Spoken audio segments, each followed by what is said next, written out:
한국의 해저 데이터는 우리가 100년간 주장해온 모든 것을 무너뜨렸습니다. 일본 외무성 차관의 이 한마디에 도쿄 국회의사당이 패닉에 빠졌습니다. 사건의 발단은 독도였습니다. 지지율 12%로 추락한 일본 총리가 독도와 제7광구 영유권을 주장하며 한국을 도발했죠. 중국은 즉각 일본행 화물선 150척을 묶었고 야오닝함 전단을 출격시켰습니다. 일본 경제는 반 사흘 만에 휘청거렸어요. 한국?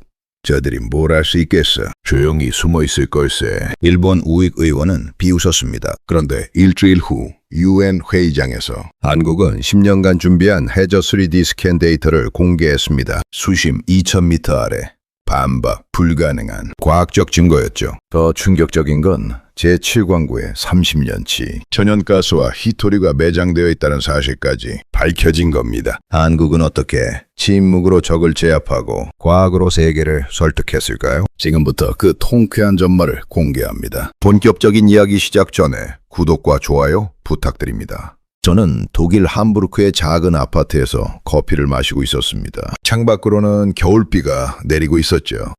국제해양법재판소 전략분석관으로 일한 지 어느덧 30해가 흘렀습니다. 책상 위에는 두툼한 분쟁 사례 파일들이 쌓여 있었어요. 남중국해 영유권 분쟁, 북극해 자원개발권 다툼, 지중해 배타적 경제 수용 문제까지 세계 곳곳에서 바다를 둘러싼 싸움은 끝이 없었죠. 그런데 그날 아침은 달랐습니다. 모니터에 뜬 긴급 뉴스 알림 하나가 제 눈길을 사로잡았거든요. 일본 총리 독도 제10광구 영유권 주장 강화, 한국은 불법 점거 중단하라. 저는 천천히 커피잔을 내려놓았습니다. 또 시작이군. 하지만 이번엔 뭔가 달랐어요. 일본 총리의 표정이 평소와 달리 절박해 보였거든요. 화면을 클릭해 기사를 자세히 읽어내려봤죠. 일본 내각의 지지율은 12%까지 곤두박질 쳤고 경제는 침체 일로를 걷고 있었습니다. 총리는 궁지에 몰린 쥐처럼 보였어요. 결국 이 카드를 꺼냈구나. 저는 중얼거렸습니다. 정치인들이 국내 위기를 돌파하려 할 때 쓰는 가장 오래된 수법이죠. 바로 외부의 적을 만드는 겁니다. 제 휴대폰이 진동하기 시작했어요. 동료 분석관들이 단체 채팅방에 메시지를 쏟아내고 있었거든요. 탐스, 이거 봤어? 일본이 제대로 폭주하는데? 한국반은 어떨까? 저는 재빠르게 한국 언론 사이트들을 검색했습니다. 당연히 난리가 났겠죠. 과거의 패턴이라면 청와대 앞에서 촛불이 타오르고 외교부가 긴급 성명을 낼 거라 예상했어요. 그런데 이상했습니다. 한국 포털 사이트 메인 화면에는 이 뉴스가 톡 기사도 아니었거든요. 몇몇 언론사들이 보도하긴 했지만 댓글 반응도 예상외로 차분했습니다. 뭐지? 저는 미간을 찌푸렸어요. 이건 한국답지 않았죠. 제가 지난 30년간 지켜본 한국은 영토 문제에 있어서만큼은 절대 조용하지 않았거든요. 창밖의 빗소리만이 고요한 밤하늘 채웠습니다. 저는 다시 모니터를 응시했어요. 일본 총리의 얼굴, 한국의 침묵, 그리고 제 머릿속을 스치는 불길한 예감 하나. 이건 침묵이 아니야. 저는 혼잣말을 했죠. 사냥꾼이 숨을 죽이고 있는 거야. 책상 위의 커피는 어느새 식어버렸습니다. 하지만 저는 그걸 신경 쓸 겨를이 없었어요. 뭔가 거대한 일이 시작되고 있다는 걸 본능적으로 느꼈거든요. 제 손가락은 키보드 위를 빠르게 움직이기 시작했죠. 일본의 과거 도발 패턴, 한국의 대응 방식, 그리고 이번 사건의 특이점들을 하나씩 정리해 나갔습니다. 30년 경력의 분석가로서 제가 배운 게 하나 있다면 바로 이겁니다. 진짜 위험한 상대는 소리 지르는 쪽이 아니라 조용히 지켜보는 쪽이라는 것. 그리고 지금 한국은 너무나 조용했어요. 함부르크의 겨울비는 계속해서 창문을 두드렸습니다. 마치 무언가가 곧 터질 거라고 경고하는 것처럼요. 저는 모니터에서 눈을 떼지 못한 채 다음 뉴스를 기다렸죠. 그때였습니다. 뉴스 속보 알림이 또 하나 떴습니다. 이번엔 일본 도쿄발 생중계였어요. 일본 총리 관저앞 기자회견장이었죠. 총리는 양복 자켓을 단정히 여민 채 단상에 올랐습니다. 그의 뒤로는 일장기가 크게 걸려 있었어요. 플래시가 터지고 수십 대의 카메라가 그를 향했죠. 국민 여러분, 총리의 목소리는 떨리고 있었습니다. 하지만 그건 두려움이 아니라 억지로 짜낸 분노처럼 들렸어요. 우리는 더 이상 참을 수 없습니다. 그는 천천히 지도 한 장을 펼쳤습니다. 동해와 제7광구가 표시된 대형 지도였죠. 그리고 손에 든 빨간 마커로 독도와 제7광구를 거칠게 동그라미 쳤어요. 이 바다는 역사적으로, 지리적으로, 국제법적으로 일본의 영토입니다. 총리의 목소리가 높아졌습니다. 한국은 지금 당장 불법 점거를 중단하고 우리 어민들의 조업권을 보장해야 합니다. 기자회견장이 술렁거렸어요. 일본 기자들은 메모를 하느라 바빴고 외신 기자들은 서로 눈빛을 교환했죠. 저는 화면 속 총리의 눈동자를 유심히 관찰했습니다. 저 사람 믿지도 않는 말을 하고 있어. 30년간 수많은 정치인들을 봐왔습니다. 진심으로 분노하는 사람과 연기하는 사람의 차이점은 알 수 있었죠. 화면이 바뀌었습니다. 일본 국회 본회의장이었어요. 야당 의원들조차 기립박수를 치고 있었죠. 좋습니다. 드디어 제대로 하는군요. 환호성이 터져나왔습니다. 저는 한숨을 내쉬었어요. 역시 통했구나. 국민의 시선을 내부 문제에서 외부로 돌리는데 성공한 겁니다. 지지율 12%의 무능한 총리가 순식간에 강한 리더로 포장되고 있었죠. 모니터를 끄려던 순간 제 동료 한스가 영상통화를 걸어왔습니다. 다머스, 지금 일본 뉴스 보고 있어? 그의 목소리는 흥분되어 있었어요. 방금 다 봤어. 저는 대답했죠. 이거 완전 전형적인 대외 팽창 카드잖아. 역사책에서나 보던 거. 한스가 말했습니다. 그런데 한국 반응이 이상해. 아직도 조용하더라고. 저는 고개를 끄덕였어요. 나도 그게 제일 신경 쓰여. 보통이라면 벌써 외교부 장관이 긴급 성명 냈을 시간인데 혹시 한국이 겁먹은 거 아니야? 한스가 물었습니다. 일본 뒤에는 미국도 있잖아. 함부로 대응하기 부담스러울 수도 있지. 저는 잠시 침묵했습니다. 그리고 천천히 입을 열었어요. 한스, 자네는 한국 사람들을 잘 몰라. 무슨 소리야? 한국은 말이야. 저는 말을 이었습니다. 겁을 먹으면 숨는 민족이 아니야. 오히려 더 뜨겁게 뭉치는 사람들이지. 6.25 전쟁 때도 IMF 때도 그들은 절대 무릎 꿇지 않았어. 한스는 고개를 갸우뚱했어요. 그럼 왜 이렇게 조용한 건데? 저는 화면 속 일본 총리의 얼굴을 다시 한번 바라봤습니다. 그리고 조용히 말했죠. 그게 더 무섭다는 거야. 한국이 침묵한다는 건 잠시 멈칫한 저는 말을 이었습니다. 한양을 준비하고 있다는 뜻이거든. 한스는 픽 웃었어요. 너무 드라마틱한 거 아니야? 그냥 대응 방법을 고민하고 있는 거겠지. 그럴 수도 있어. 저는 인정했습니다. 하지만 내 경험상 조용한 상대가 제일 위험해. 특히 한국처럼 저력이 있는 나라라면 말이야. 통화를 끊고 나서도 저는 계속 모니터를 응시했어요. 일본은 지금 승리감에 도취되어 있었죠. 국회에서는 의원들이 서로 어깨를 두드리며 축하하고 있었습니다. 하지만 저는 알고 있었어요. 전쟁에서 가장 위험한 순간은 바로 이겁니다. 적이 조용할 때. 그리고 아군이 승리를 확신할 때 말이죠. 창밖에 비는 여전히 내리고 있었습니다. 저는 새 커피를 타서 마시며 한국 정부 공식 홈페이지를 새로 고침했어요. 아직도 아무런 성명이 없었죠. 대체 뭘 준비하고 있는 거야? 저는 중얼거렸습니다. 그리고 24시간 후 저는 그 답을 알게 되었습니다. 하지만 그건 제가 전혀 예상하지 못한 곳에서 터져나왔죠. 다음날 아침 저는 평소보다 일찍 사무실에 출근했습니다. 밤새 한국 관련 뉴스를 체크하느라 제대로 잠을 자지 못했거든요. 국제해양법 재판소 건물은 한산했어요. 아직 8시도 안 된 시각이었죠. 저는 사무실 문을 열고 들어가 컴퓨터를 켰습니다. 이메일 함에는 각국 언론사의 뉴스레터가 수십 통 쌓여 있었어요. 대부분 일본의 영유권 주장에 관한 보도였죠. 일본 독도 영유권 강력 주장, 동아시아 긴장 고조, 한일 갈등 재점화. 하지만 제 눈길을 사로잡은 건 따로 있었습니다. 중국 베이징발 긴급 뉴스였어요. 시간은 오늘 새벽 5시. 불과 3시간 전이었죠. 중국 공산당 기관지 인민일보 일면. 일본의 해양 주권 침해 좌시하지 않겠다. 저는 자리에서 벌떡 일어났습니다. 뭐야 이게? 손이 떨렸어요. 컵에 담긴 커피가 흔들렸죠. 기사를 클릭해 내용을 읽어 내려봤습니다. 중국 외교부 대변인의 성명이 실려 있었어요. 일본이 제7광구를 자국 영토라 주장하는 것은 중국의 해양 진출로를 봉쇄하려는 의도다. 우리는 단호히 대응할 것이다. 심장이 빠르게 뛰기 시작했습니다. 이건 예상 밖인데 일본은 한국만 건드린 줄 알았겠죠. 하지만 제7광구는 한국과 일본뿐 아니라 중국의 이해관계까지 얽힌 복잡한 지역이었어요. 저는 재빠르게 지도를 펼쳤습니다. 제7광구의 위치를 확인했죠. 그래, 여기는 손가락으로 해역을 짚었습니다. 중국이 태평양으로 나가는 핵심 통로야. 일본이 이곳을 자기 땅이라고 우기는 순간 중국 입장에서는 목줄이 조여지는 겁니다. 해군 함대가 태평양으로 나가는 길이 막히는 거죠.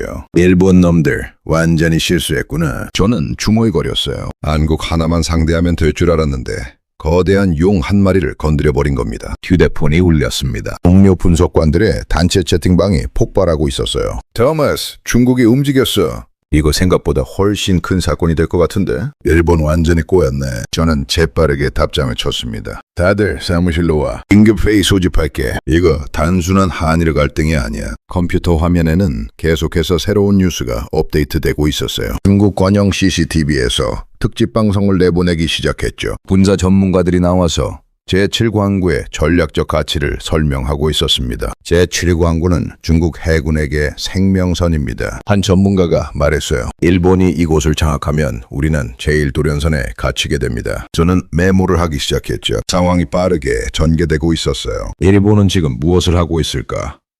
그들은 중국의 반응을 예상했을까? 도쿄발 뉴스를 검색했습니다. 일본 관방장관이 급하게 기자회견을 열었더군요. 시각은 오전 7시. 평소보다 훨씬 이른 시간이었어요. 중국의 주장은 억지입니다. 관방장관의 목소리는 떨리고 있었죠. 제7광구는 역사적으로 일본의 배타적 경제 수역에 속합니다. 하지만 그의 얼굴은 창백했어요. 눈 밑에는 다크서클이 짙게 깔려 있었죠. 밤새 청와대, 아니 총리 관저에서 긴급회의를 했을 게 분명했습니다. 저는 화면을 캡처했어요. 나중에 분석 자료로 쓸 수 있을 것 같았거든요. 일본 정부의 당황한 표정이 고스란히 담겨 있었죠. 사무실 문이 열렸습니다. 동료 한스가 헐레벌떡 뛰어들어왔어요. 토마스, 방금 상하이 항구 소식 들었어? 무슨 일인데? 저는 고개를 들었죠. 한스가 숨을 헐떡이며 말했습니다. 중국이 일본행 화물선 150척의 출항을 전격 금지했대. 이유는 안전점검이래. 제 등골이 서늘해졌어요. 안전점검? 그게 무슨... 저는 곧 깨달았습니다. 아, 경제 제재를 시작한 거구나. 맞아. 한스가 고개를 끄덕였어요. 일본으로 가는 히토류랑 산업자재가 전부 묶였어요. 토요타 공장 라인이 이미 멈춰섰다는 속보가 떴어요. 저는 천천히 의자에 앉았습니다. 상황이 제 예상보다 훨씬 빠르게, 훨씬 강하게 전개되고 있었어요. 그런데 말이야, 한스가 조심스럽게 물었습니다. 한국은 아직도 조용해. 이거 정말 이상하지 않아? 저는 모니터를 응시했어요. 한국 청와대 홈페이지는 여전히 평온했죠. 외교부도 국방부도 아무런 성명을 내지 않고 있었습니다. 이상한 게 아니야. 저는 천천히 말했습니다. 이건 전략이야. 전략? 저는 고개를 끄덕였어요. 한국은 지금 중국이 일본을 두들겨 패는 걸 지켜보고 있는 거야. 손 하나 안 대고 말이지. 한스의 눈이 커졌습니다. 설마 한국이 이걸 의도한 거야? 저는 대답하지 않았어요. 하지만 제 머릿속에서는 이미 답이 나와 있었죠. 한국의 침묵은 무지가 아니었습니다. 계산된 전략이었어요. 창밖으로 햇살이 비쳐들기 시작했습니다. 하지만 동아시아의 하늘은 점점 어두워지고 있었죠. 점심시간이 되자 사무실은 아수라장이 되어 있었습니다. 각국에서 긴급 전문이 쏟아져 들어왔거든요. 저는 샌드위치를 입에 물고 3개의 모니터를 동시에 확인하고 있었어요. 왼쪽에는 중국 CCTV, 가운데는 일본 NHK, 오른쪽에는 한국 뉴스 채널을 띄워놨죠. 감스, 이거 봐! 한스가 소리쳤습니다. 그의 손에는 태블릿이 들려 있었어요. 중국 해군이 움직이기 시작했어. 저는 샌드위치를 내려놓았습니다. 한스의 화면을 들여다봤죠. 위성 추적 시스템에 붉은 점들이 찍혀 있었어요. 야오닝함 전단이야. 한스가 설명했습니다. 칭다오 군항에서 출항했어. 방향은 미야코 해협. 제 심장이 쿵 내려앉았어요. 미야코 해협이라고? 그곳은 일본 오키나와와 미야코지마 사이의 좁은 바다였죠. 중국 해군이 태평양으로 나가는 핵심 통로였습니다. 구축함 6척이 호위하고 있어. 한스의 목소리가 떨렸어요. 이건 단순 훈련이 아니야. 저는 재빠르게 키보드를 두드렸습니다. 일본 방위성 홈페이지를 확인했죠. 예상대로 긴급 성명이 떠 있었어요. 중국 해군 함대 미야코 해협 통과에 대해 자위대가 경계태세 강화. 완전히 포위당하는 거네. 저는 중얼거렸어요. 경계는 중국한테 목 졸리고 군사적으로는 압박받고. 그때 제 이메일에 긴급 메시지가 하나 도착했습니다. 발신자는 베를린 주재 일본 대사관 분석팀이었어요. 제가 아는 동료였죠. 메일을 열어보니 단 한 줄이 적혀 있었습니다. 토마스, 일본이 무너지고 있어. 도와줘. 저는 즉시 전화를 걸었어요. 신호음이 3번 울리고 상대방이 받았죠. 타케시, 무슨 일이야? 토마스. 타케시의 목소리는 지쳐 있었습니다. 우리 완전히 잘못 짚었어. 중국이 이렇게까지 나올 줄은 몰랐어. 지금 도쿄 상황이 어때? 난리야, 완전. 타케시가 한숨을 쉬었어요. 마트에서 생필품 사재기가 벌어지고 있어. 엔화 가치는 폭락하고 있고 토요타 주가는 장 시작하자마자 15% 떨어졌어. 저는 메모를 하며 물었습니다. 총리실 반응은? 애닉 상태지. 타케시의 목소리가 낮아졌어요. 어젯밤 긴급 강요회의가 새벽 4시까지 이어졌대. 그런데 뾰족한 수가 안 나온다는 거야. 미국한테는 연락 안 했어? 잠시 침묵이 흘렀습니다. 타케시가 조심스럽게 말했어요. 했지? 그런데 미국 반응이 미지근해. 양국이 대화로 풀어야 한다는 원론적인 얘기만 하더라고. 저는 이해했습니다. 미국도 난처한 거죠. 일본 편을 들자니 중국과의 관계가 악화되고 안 들자니 동맹국 체면이 구겨지는 상황이었어요. 그런데 말이야. 타케시가 이상한 말을 했습니다. 제일 이상한 건 한국이야. 한국? 타케시의 목소리에 당혹감이 섞였어요. 우리가 제일 먼저 건드린 게 한국인데 정작 한국은 꿈쩍도 안 해. 명명 하나 안 내고 있어. 저는 씁쓸하게 웃었습니다. 당연하지. 뭐가 당연해? 한국은 지금 구경하고 있는 거야. 저는 설명했어요. 중국이 일본을 두들겨 패는 걸 말이야. 왜 손을 더럽히겠어? 남이 대신 해주는데. 타케시가 헛웃음을 흘렸습니다. 이제 오랑캐로 제압한다는 거네. 정확해. 저는 고개를 끄덕였죠. 그리고 한국 입장에서는 이게 최선의 전략이야. 자기들은 아무것도 안 하고 국제사회에서는 성숙하고 침착한 국가로 비춰지는 거지. 전화 너머로 타케시의 한숨 소리가 들렸어요. 우리 총리 완전히 물을 잘못 만난 거네. 그렇지. 저는 솔직하게 말했습니다. 한국을 마음만하게 본 게 실수야. 그리고 중국이 어떻게 나올지 계산 안 한 것도. 통화를 끊고 나서 저는 의자에 깊이 몸을 기댔어요. 모니터 속에서는 도쿄 시내의 혼란스러운 모습이 생중계되고 있었죠. 한 일본 시민이 카메라 앞에서 울먹이며 말했습니다. 우리 총리가 뭘 한 거예요? 왜 갑자기 중국이 우리를 때리는 거죠? 앵커가 대답할 말을 찾지 못하고 있었어요. 사실 일본 국민들 대부분은 상황을 제대로 이해하지 못하고 있었죠. 그저 총리가 한국한테 한 방 먹였다고 좋아하다가 갑자기 중국이라는 거인한테 얻어맞은 겁니다. 저는 한국 뉴스 채널로 화면을 돌렸어요. 뉴스 진행자가 차분하게 말하고 있었죠. 일본의 독도 도발에 대해 정부는 여전히 공식 입장을 내지 않고 있습니다. 다만 외교부 당국자는 예의주시하고 있다고만 밝혔습니다. 한국 시민들 인터뷰가 이어졌어요. 뭐 저런 걸로 흥분할 필요 있나요? 어차피 독도는 우리 땅인데. 한 시민이 웃으며 말했습니다. 저는 그 모습을 보며 감탄했어요. 대단한 침착함이야. 한국은 정부도 국민도 전혀 흔들리지 않고 있었죠. 반면 일본은 어떤가요? 총리는 지지율을 올리려고 무리수를 뒀다가 나라 전체를 위기로 몰아넣었습니다. 경계는 휘청이고 국민은 불안에 떨고 있었어요. 그때 제 휴대폰에 속보 알림이 떴습니다. 일본 정부 UN 안전보장이사회 긴급회의 소집 요청. 저는 화면을 보며 조용히 말했어요. 드디어 백기를 들려는구나. 하지만 저는 알고 있었습니다. 진짜 게임은 이제부터 시작이라는 걸요. 일본이 국제 무대로 문제를 가져가는 순간 한국은 비로소 움직일 겁니다. 그리고 그들이 준비한 카드는 일본이 상상하는 것보다 훨씬 강력할 거예요. 일주일이 흘렀습니다. 상황은 점점 더 악화되고 있었어요. 저는 매일 아침 사무실에 출근해서 밤늦게까지 상황을 모니터링했죠. 커피잔은 책상 위에 쌓여갔고 수면 시간은 점점 줄어들었습니다. 일본의 상황은 참담했어요. 중국의 경제 제재가 이틀째 계속되면서 일본 제조업체들이 줄줄이 생산 라인을 멈췄죠.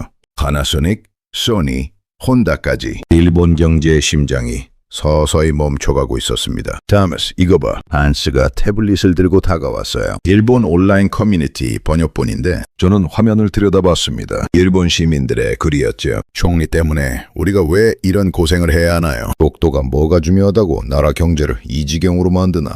중국한테 사과하고 원상복귀시켜야 합니다. 여론이 돌아서고 있었어요. 일주일 전만 해도 총리를 영웅처럼 추켜 세우던 사람들이 이제는 그를 비난하고 있었죠. 저는 한숨을 쉬었습니다. 예상했던 수순이네. 근데 한국은 여전히 조용해. 한스가 말했어요. 이건 정말 놀라워. 보통 이 정도 되면 뭔가 한마디는 하지 않아? 저는 고개를 저었죠. 아니, 이게 정답이야. 한국이 지금 나서면 오히려 일본한테 구실을 주는 거야. 봐라. 한국이 중국을 사주했다고 말할 수 있잖아. 그럼 한국은 계속 이렇게 침묵할 건가? 아니. 저는 모니터를 가리켰습니다. 일본이 국제 무대로 나오는 순간 한국도 움직일 거야. 그때를 기다리고 있는 거지. 제 예상은 정확했어요. 사흘 후 UN 본부에서 긴급 해안법 회의 소집이 공지되었거든요. 주제: 동아시아 해양 분쟁 및 평화적 해결 방안. 일시 일주일 후. 장소: 뉴욕 UN 본부. 저는 즉시 상사에게 보고했습니다. 저도 참관하고 싶습니다. 당연히 가야지. 상사가 고개를 끄덕였어요. 자네가 이 사건을 제일 깊이 파악하고 있잖아. 보고서 잘 써줘. 비행기표를 예약하고 나서 저는 각국 대표단의 움직임을 추적하기 시작했죠. 일본은 당연히 대규모 법률팀을 꾸리고 있었어요. 한국도 마찬가지였습니다. 그런데 이상했어요. 한국 외교부 홈페이지에는 UN 회의 참석에 대한 언급조차 없었죠. 설마 안 오는 건가? 헨스가 의아해했습니다. 주인공인데 올 거야. 저는 확신했어요. 다만 조용히 올 거지. 요란하게 떠들지 않고. 과연 이틀 후 한국 대표단 명단이 조용히 공개되었습니다. 단 5명이었어요. 김 대사를 중심으로 한 소규모 팀이었죠. 일본이 20명이 넘는 대규모 팀을 꾸린 것과는 대조적이었습니다. 한국도 15명 정도 되는 팀을 구성했고요. 한국, 자신감 있는 건가? 아니면 준비가 안 된 건가? 동료 분석관 하나가 물었어요. 저는 한국 대표단 명단을 유심히 살폈습니다. 김 대사 외 해양 지질학자 1명, IT 전문가 1명, 그리고 법률 자문 2명이었죠. 해양 지질학자? 저는 중얼거렸습니다. 왜 지질학자를 데려가지? 뭔가 석연치 않았어요. 영토 분쟁이라면 보통 역사학자나 국제법 전문가를 대동하는 게 일반적이거든요. 그런데 지질학자라니. 저는 메모장에 적었습니다. 한국, 뭔가 다른 접근법을 준비 중. 회의 전날 저는 뉴욕행 비행기에 올랐어요. 11시간의 비행 동안 저는 관련 자료를 계속 읽었죠. 일본의 주장, 중국의 입장, 그리고 한국의 침묵. 이 모든 퍼즐 조각들이 어떻게 맞춰질까요? 저는 궁금했습니다. 뉴욕 JFK 공항에 도착했을 때는 현지 시각으로 저녁 6시였어요. 호텔에 체크인하고 짐을 풀자마자 저는 다시 노트북을 켰죠. 각국 언론의 사전 보도가 쏟아지고 있었습니다. 대부분은 일본과 중국의 대립 구도에 초점을 맞추고 있었어요. 일본 vs 중국. UN에서 정면 충돌 예고, 동아시아 화약고, 국제 무대로 미국의 중재 역할에 관심 집중, 한국에 대한 언급은 거의 없었어요. 마치 들러리 취급을 받는 것 같았죠. 과연 그럴까?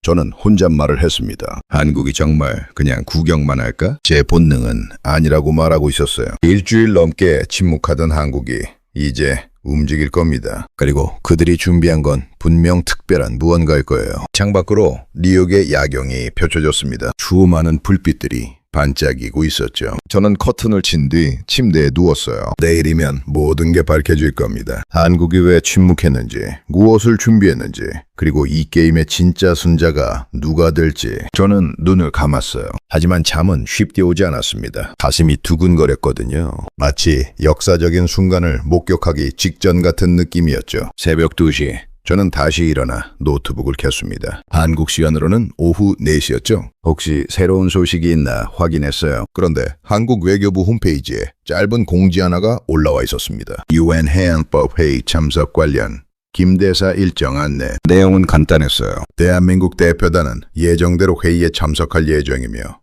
과학적 근거에 기반한 입장을 발표할 것입니다. 과학적 근거라는 단어가 눈에 들어왔어요. 저는 다시 한국 대표단 명단을 봤죠. 해양 지질학자. 그래, 뭔가 있어. 저는 확신했습니다. 회의 당일 아침 저는 일찍 일어났습니다. 창밖으로 뉴욕의 아침 해가 떠오르고 있었어요. 샤워를 하고 정장을 차려입었죠. 거울 속 제 모습은 긴장되어 있었습니다. 30년 경력의 분석관이지만 오늘 같은 날은 처음이었어요. 호텔 조식당에서 커피와 크루아상을 먹으며 아침 뉴스를 확인했습니다. 각국 언론이 오늘 회의를 톱으로 다루고 있었죠. CNN에서는 이렇게 보도하고 있었어요. 오늘 UN 회의는 동아시아 해양 질서를 재편할 중요한 전환점이 될 것으로 보입니다. 택시를 타고 UN 본부로 향했어요. 맨해튼 거리는 출근 시간이라 막혔지만 저는 서두르지 않았습니다. 회의 시작까지 아직 1시간 반이나 남아 있었거든요. UN 본부 앞에는 이미 각국 언론사 취재진이 진을 치고 있었어요. 위성 중계차가 줄지어 서 있었고 카메라맨들이 분주하게 움직이고 있었죠. 보안 검색을 통과해 회의장으로 들어갔습니다. 참관석은 이미 절반 이상 찼어요. 각국 외교관과 분석가들이 자리를 잡고 있었죠. 저는 독일 대표단석 뒤쪽에 앉았습니다. 여기서 전체 회의장이 한눈에 보였어요. 정면 단상에는 의장석이 있었고 그 앞으로 각국 대표석이 배치되어 있었죠. 일본 대표석에는 벌써 사람들이 앉아 있었습니다. 일본 측 수석 대표는 외무성 차관이었어요. 그의 양옆으로 법률 전문가들이 빼곡히 앉아 있었죠. 책상 위에는 두툼한 서류 뭉치가 쌓여 있었습니다. 중국 대표단도 입장했어요. 그들의 표정은 단호했죠. 수석 대표인 외교부 부장이 자리에 앉자마자 동료들과 뭔가를 속삭이기 시작했습니다. 하지만 한국 대표석은 비어 있었어요. 회의 시작 10분 전인데도 아무도 오지 않았죠. 한국 설마 안 오는 건가? 옆자리 프랑스 분석관이 수군거렸습니다. 저는 고개를 저었어요. 올 거예요. 기다려보세요. 과연 오전 10시 정각 회의 시작 종이 울리기 직전에 한국 대표단이 입장했습니다. 김 대사를 선두로 5명이 조용히 걸어 들어왔어요. 그들의 손에는 얇은 서류 가방 하나씩만 들려 있었죠. 일본 측의 산더미 같은 자료와는 대조적이었습니다. 회의장이 술렁거렸어요. 모두의 시선이 한국 대표단에게 쏠렸죠. 김 대사는 침착하게 자리에 앉았습니다. 그의 표정은 평온했어요. 마치 이미 결과를 알고 있는 사람처럼 보였죠. 의장이 단상에 올랐습니다. 그럼 제82차 UN 긴급 해양법 회의를 시작하겠습니다. 의사봉이 울렸어요. 저는 숨을 죽였습니다. 먼저 일본 대표단의 발언을 듣겠습니다. 의장이 말했죠. 일본 외무성 차관이 자리에서 일어났습니다. 그는 단상으로 걸어가 마이크 앞에 섰어요. 의장님, 그리고 각국 대표 여러분, 그의 목소리는 떨리고 있었습니다. 저는 오늘 이 자리에서 역사적 정의를 바로잡고자 합니다. 그는 프레젠테이션을 시작했어요. 스크린에 오래된 지도가 나타났죠. 이것은 1905년 제작된 해도입니다. 보시다시피 독도는 일본 시마네현 관할로 명시되어 있습니다. 또 다른 지도가 이어졌습니다. 1951년 샌프란시스코 조약 당시의 지도입니다. 여기서도 독도는 일본 영토로 저는 지루함을 느꼈어요. 일본은 같은 레퍼토리를 반복하고 있었죠. 100년 전 지도, 조약 해석, 역사적 권리, 회의장 여기저기서 하품 소리가 들렸습니다. 이건 새로운 게 하나도 없었어요. 일본 차관은 30분 동안 발표했습니다. 하지만 설득력은 없었죠. 오히려 점점 더 초라해 보였어요. 이상입니다. 그가 단상에서 내려왔을 때 박수는 의례적이었습니다. 다음은 중국이었어요. 중국 외교부 부장이 연단에 올랐죠. 일본의 주장은 명백한 거짓입니다. 그의 목소리는 우렁찼어요. 제7광구는 중국의 배타적 경제 수역과 맞닿아 있으며 일본의 일방적 선언은 국제법 위반입니다. 중국은 강경했습니다. 하지만 너무 감정적이었어요. 법리보다는 정치적 수사에 가까웠죠. 20분간의 발언이 끝났습니다. 회의장은 미묘한 분위기가 되었어요. 일본도 설득력이 없었고 중국도 너무 공격적이었죠. 그때 의장이 말했습니다. 다음은 대한민국 대표단의 발언을 듣겠습니다. 의장이 조용해졌어요. 모두의 시선이 한국 대표석으로 향했죠. 김 대사가 천천히 일어났습니다. 그는 서류 가방을 들지 않았어요. 대신 손에 작은 USB 하나만 들고 단상으로 걸어갔죠. 저는 몸을 앞으로 숙였습니다. 드디어 시작이구나. 김 대사는 마이크 앞에 섰어요. 그리고 조용하지만 단호한 목소리로 말했습니다. 존경하는 의장님, 그리고 각국 대표 여러분, 저는 오늘 역사나 감정이 아닌 과학으로 말씀드리고자 합니다. 그가 USB를 꺼내들었어요. 회의장이 술렁거렸죠. 이것은 지난 10년간 대한민국이 조사한 동중국해 해저 지형 데이터입니다. 스크린에 영상이 떠올랐습니다. 그것은 지도가 아니었어요. 3D로 구현된 해저 지형이었죠. 마치 사람의 혈관처럼 복잡하게 얽혀 있었습니다. 저는 숨을 멈췄어요. 이거였구나. 김 대사가 말을 이었습니다. 보시다시피 바다 밑은 거짓말을 하지 않습니다. 레이저 포인터가 화면을 가리켰어요. 회의장의 모든 눈이 그곳으로 향했죠. 바로 그 순간이었습니다. 게임의 판이 완전히 뒤집히기 시작한 순간, 김 대사의 레이저 포인터가 화면 위를 천천히 움직였습니다. 붉은 점이 해저 지형의 한 지점을 가리켰어요. 여기를 보시죠. 그의 목소리는 차분했습니다. 일본 오키나와 앞바다입니다. 여기에 거대한 해구가 존재합니다. 스크린이 확대되었어요. 깊은 골짜기가 선명하게 보였죠. 마치 칼로 베어낸 것처럼 단절된 지형이었습니다. 수심 2000m입니다. 김 대사가 설명했어요. 지질학적으로 이곳에서 일본 열도의 대륙봉은 완전히 끊어집니다. 회의장이 조용해졌습니다. 모두가 숨을 죽이고 화면을 응시하고 있었어요. 레이저 포인터가 다른 방향으로 움직였죠. 반면 이쪽을 보시죠. 한반도에서 시작된 대륙봉입니다. 화면 속에서 부드러운 곡선이 그려졌어요. 한반도에서 출발한 지형이 끊기지 않고 계속 이어지고 있었습니다. 독도를 지나 김 대사의 목소리가 이어졌습니다. 제7일 광구까지 단 한 번도 끊어지지 않습니다. 저는 입을 다물지 못했어요. 이건 단순한 주장이 아니었습니다. 반박 불가능한 과학적 증거였죠. 옆자리의 프랑스 분석관이 작은 소리로 중얼거렸습니다. 맙소사, 이건 완벽한 증거야. 김 대사는 계속해서 설명했어요. 이 데이터는 대한민국 해군과 한국지질자원연구원이 10년에 걸쳐 공동조사한 결과입니다. 화면이 다시 바뀌었습니다. 이번엔 연구 과정을 담은 사진들이었어요. 해양조사선, 심해 탐사 장비, 과학자들의 모습이 차례로 나타났죠. 우리는 총 500회 이상의 심해 탐사를 진행했습니다. 김 대사는 침착하게 발언을 이어갔어요. UN 해양법 협약 제76조를 보면 이렇게 명시되어 있습니다. 대륙붕은 영해박 영토의 자연적 연장이라고요. 그가 다시 화면을 가리켰습니다. 과학적으로 명백합니다. 독도와 제7광구는 한반도 대륙붕의 자연적 연장입니다. 일본 열도와는 해구로 완전히 분리되어 있고요. 저는 메모를 하기 시작했어요. 손이 떨렸습니다. 이건 역사적인 순간이야. 김 대사의 목소리가 높아졌습니다. 일본은 100년 전 종이 위에 그려진 선을 근거로 제시했습니다. 하지만 우리는 바다 밑 2000m 깊이의 진실을 보여드렸습니다. 그가 잠시 멈춰서서 회의장을 둘러봤어요. 여러분, 무엇이 더 신뢰할 수 있는 증거입니까? 정치적으로 그려진 지도입니까? 아니면 수억 년에 걸쳐 형성된 지질 구조입니까? 침묵이 흘렀습니다. 아무도 대답하지 않았어요. 대답할 필요가 없었죠. 답은 명백했으니까요. 중국 대표석에서도 움직임이 있었습니다. 외교부 부장이 고개를 끄덕이며 무언가를 적고 있었어요. 그들도 이 자료가 얼마나 강력한지 인정하는 듯했죠. 김 대사가 마지막 카드를 꺼냈습니다. 이 데이터는 오늘 이후 UN 해양 데이터베이스에 공식 등록될 예정입니다. 전 세계 모든 해양학자가 검증할 수 있도록이요.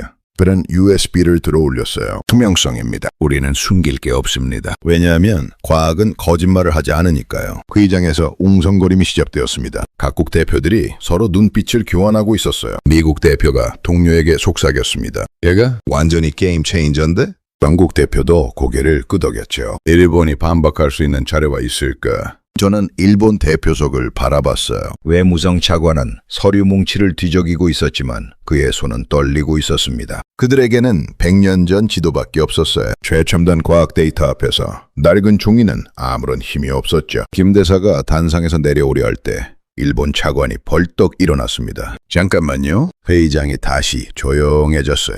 모두의 시선이 그에게 향했죠. 그 데이터의 신뢰성을 어떻게 보장할 수 있습니까?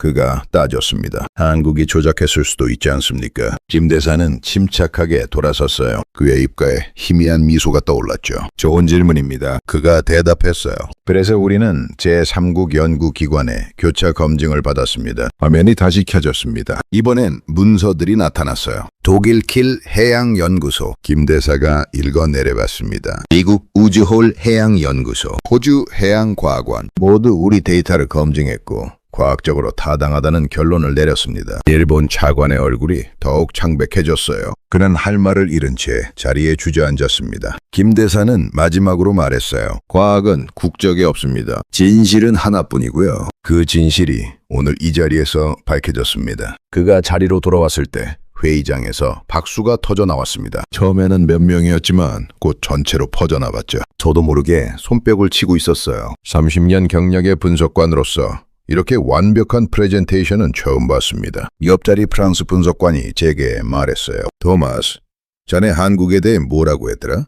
조용한 게 더 무섭다고? 저는 고개를 끄덕였습니다. 맞아. 그리고 우리는 방금 그 이유를 목격했어요. 의장이 의사봉을 두드렸어요. 오전 회의는 여기까지 하겠습니다. 오후 2시에 재개하겠습니다. 사람들이 자리에서 일어나기 시작했죠. 하지만 모두의 시선은 여전히 한국 대표단을 향하고 있었습니다. 저는 노트북을 닫으며 생각했어요. 이제 판이 완전히 바뀌었어. 일본은 끝났고 진짜 게임은 이제부터야. 오전 회의가 끝나고 휴식 시간이 시작되었습니다. 회의장 밖 복도는 순식간에 사람들로 가득 찼어요. 저는 커피를 한 잔 들고 창가로 걸어갔습니다. 맨해튼의 풍경이 한눈에 들어왔죠. 하지만 제 머릿속은 온통 방금 전 회의 내용으로 가득했어요. 토마스!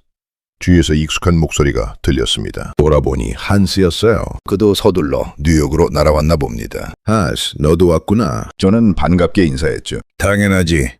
한스가 흥분된 목소리로 말했어요. 방금 전 장면 봤어? 완전 대박이었어. 저는 고개를 끄덕였습니다. 10년을 준비했더라고. 10년. 그러게 말이야. 한스가 감탄했어요. 일본이 날뛰는 동안 한국은 조용히 바다 밑을 샅샅이 훑고 있었던 거야. 복도 저쪽에서는 각국 대표들이 무리지어 이야기를 나누고 있었어요. 저는 그들의 표정을 살폈습니다. 미국 대표단은 진지한 표정으로 뭔가를 논의하고 있었죠. 영국 대표는 휴대폰으로 통화 중이었어요. 아마 본국의 상황을 보고하고 있을 겁니다. 일본 쪽 봤어? 한스가 속삭였어요. 저는 고개를 돌렸습니다. 일본 대표단은 회의장 구석에 모여 있었어요. 그들의 얼굴은 모두 어두웠죠. 외무성 차관은 휴대폰을 귀에 대고 있었습니다. 목소리는 들리지 않았지만 그의 표정만으로도 통화 내용을 짐작할 수 있었어요. 도쿄에서 엄청난 압박이 들어오고 있겠죠? 저 사람들 오후 회의에서 뭐라고 나올까? 한스가 물었습니다. 글쎄. 저는 어깨를 으쓱했어요. 반박할 게 있어야 반박을 하지. 과학적 데이터 앞에서 100년 전 지도가 무슨 소용이겠어. 그때 중국 대표단이 지나갔습니다. 외교부 부장은 여유로운 표情이었어요. 그는 동료들과 웃으며 이야기하고 있었죠. 중국은 기분 좋겠네. 한스가 말했어요. 한국이 일본을 깔아뭉개주니까. 맞아. 저는 동의했습니다. 중국 입장에서는 손 하나 안 대고 목적을 달성한 셈이지. 잠시 후 한국 대표단이 복도로 나왔습니다. 김 대사를 중심으로 5명이 조용히 걸어오고 있었어요. 주변 사람들의 시선이 일제히 그들에게 향했습니다. 몇몇은 박수를 치기도 했죠. 프랑스 대표가 다가가 악수를 청했어요. 훌륭한 프레젠테이션이었습니다. 그가 말했죠. 김 대사는 겸손하게 미소 지었습니다. 감사합니다. 다만 사실을 보여드렸을 뿐입니다. 저는 그들을 지켜봤어요. 한국 팀은 전혀 들뜨지 않았습니다. 마치 이미 예상했던 결과처럼 침착했죠. 저 여유가 진짜 무섭네. 저는 생각했어요. 휴식 시간이 끝나갈 무렵 저는 화장실에 들렀습니다. 세면대에서 손을 씻고 있는데 옆에 누군가 다가왔어요. 돌아보니 일본 대표단의 한 사람이었습니다. 그는 피곤한 표정으로 물을 떠 마셨죠. 힘든 하루시겠습니다. 저는 조심스럽게 말을 건넸어요. 그가 쓴웃음을 지었습니다. 힘든 정도가 아니죠. 이건 재앙입니다. 도쿄 반응이 어떻습니까? 그는 한숨을 쉬었어요. 난리죠. 총리실에서 계속 전화가 옵니다. 뭐라도 반박하라고요. 하지만 그는 말을 잇지 못했습니다. 과학 데이터를 어떻게 반박하겠습니까? 저는 솔직하게 말했어요. 그가 고개를 끄덕였습니다. 맞습니다. 우리는 처음부터 질 수밖에 없는 싸움을 한 거예요. 그는 물을 한 모금 더 마시고 나갔습니다. 저는 그의 뒷모습을 바라봤어요. 어깨가 축 처져 있었죠. 오후 2시 회의가 재개되었습니다. 의장이 의사봉을 두드렸어요. 오후 회의를 시작하겠습니다. 각국 대표님들의 의견을 듣겠습니다. 먼저 미국 대표가 발언권을 요청했어요. 의장님, 미국은 오늘 제시된 과학적 증거를 높이 평가합니다. 회의장이 술렁거렸습니다. 미국이 사실상 한국 편을 든 거였죠. 우리는 객관적이고 검증 가능한 데이터에 기반한 해결을 지지합니다. 미국 대표가 말을 이었어요. 일본 대표석에서 동요가 일었습니다. 동맹국인 미국마저 등을 돌린 셈이었죠. 이어서 영국, 프랑스, 독일 대표가 차례로 발언했어요. 모두 비슷한 내용이었습니다. 과학적 증거를 존중한다. 투명한 데이터 공개를 환영한다. 중국 대표도 발언했습니다. 우리는 한국이 제시한 자료가 매우 설득력 있다고 봅니다. 이것이 바로 국제 분쟁을 해결하는 올바른 방식입니다. 저는 메모했어요. 중국, 한국 지지, 일본 완전 고립. 의장이 일본 대표를 바라봤습니다. 일본 측 추가 발언 있으십니까? 외무성 차관이 천천히 일어났어요. 그의 얼굴은 창백했습니다. 우리는 그가 말을 시작했지만 목소리에 힘이 없었어요. 추가 검토가 필요합니다. 원국과 협의 후 입장을 정리하겠습니다. 사실상 항복선언이었습니다. 더 이상 싸울 수 없다는 뜻이었죠. 의장이 고개를 끄덕였어요. 알겠습니다. 그럼 이번 회의는 잠깐만요. 김 대사가 손을 들었습니다. 회의장이 조용해졌어요. 모두가 그를 바라봤죠. 김 대사가 자리에서 일어났습니다. 한 가지만 더 말씀드리고 싶습니다. 그는 천천히 회의장을 둘러봤어요. 오늘 우리가 보여드린 것은 단순한 영토 분쟁의 증거가 아닙니다. 잠시 멈춘 그가 말을 이었죠. 이것은 투명성과 과학에 대한 신뢰입니다. 우리는 모든 데이터를 공개했고 제3국 검증을 받았습니다. 그의 목소리에 확신이 담겨 있었어요. 이것이 21세기 국제관계의 모습이어야 합니다. 힘이 아닌 진실로 억지가 아닌 과학으로 말하는 것. 회의장에서 박수가 터져 나왔습니다. 이번엔 더 크고 길었어요. 저도 손뼉을 치고 있었습니다. 완벽한 승리야. 회의가 끝나고 전 호텔로 돌아왔습니다. 방에 들어서자마자 노트북을 켰어요. 각국 언론의 속보가 쏟아지고 있었죠. 한국, 유엔에서 과학적 증거로 일본 압도, 해저 지형 데이터가 바꾼 동아시아 질서, 일본 사실상 패배 인정. 저는 기사를 하나하나 읽어내려봤습니다. CNN, BBC, 르몽드 모든 주요 외신이 한국의 승리를 보도하고 있었어요. 특히 눈에 띄는 기사가 있었습니다. 뉴욕타임즈였죠. 조용했던 한국. 가장 큰 목소리를 냈다. 기사는 이렇게 시작했어요. 한국은 일주일 넘게 침묵했다. 일본이 도발하고 중국이 압박하는 동안 한국 정부는 단 한마디도 하지 않았다. 그러나 그 침묵은 준비였다. 그리고 오늘 그들은 말 대신 증거를 제시했다. 저는 미소를 지었어요. 정확한 분석이네. 휴대폰이 울렸습니다. 한스였어요. 토마스, 지금 일본 뉴스 보고 있어? 그의 목소리가 들렸죠. 아직? 뭔데? 도쿄가 완전히 난리야. 총리 사퇴 요구 시위가 벌어지고 있어. 국회 앞에 수만 명이 모였대. 저는 재빨리 일본 NHK 라이브 방송을 켰습니다. 화면에는 도쿄 국회의사당 앞 광경이 비쳤어요. 총리는 물러나라. 무능한 정부 규탄한다. 플래카드를 든 시민들이 거리를 가득 메우고 있었습니다. 일주일 전만 해도 총리를 응원하던 사람들이었죠. 여론이 완전히 돌아섰네. 저는 중얼거렸어요. NHK 앵커가 심각한 표정으로 말했습니다. 오늘 UN 회의 이후 총리 지지율은 역대 최저인 7%로 떨어졌습니다. 야당은 물론 여당 내부에서도 총리 퇴진 요구가 나오고 있습니다. 화면이 바뀌었어요. 일본 증시 현황이었죠. 니케이 지수는 3.8% 폭락했고 엔화는 달러당 152엔까지 떨어졌습니다. 경제도 무너지고 있어요. 한스가 전화기 너머로 말했어요. 당연하지. 저는 대답했습니다. 중국 제재에 국제적 망신까지 당했으니 투자자들이 도망가는 거야. 일본 재무장관의 긴급 기자회견이 시작되었어요. 그는 땀을 흘리며 말했죠. 시장을 안정시키기 위해 모든 수단을 동원하겠습니다. 하지만 기자들의 질문은 날카로웠어요. 총리의 무리한 도발이 원인 아닙니까? 중국과의 관계 회복 전망은? 한국에 사과할 계획은? 재무장관은 제대로 답변하지 못했습니다. 그저 검토 중입니다만 반복했죠. 저는 화면을 끄고 한국 뉴스를 확인했어요. 한국의 분위기는 일본과는 완전히 달랐습니다. 서울 광화문 광장에는 시민들이 모여 있었어요. 하지만 시위가 아니었죠. 자발적인 축제 분위기였습니다. 대한민국 자랑스럽다. 태극기를 흔드는 사람들.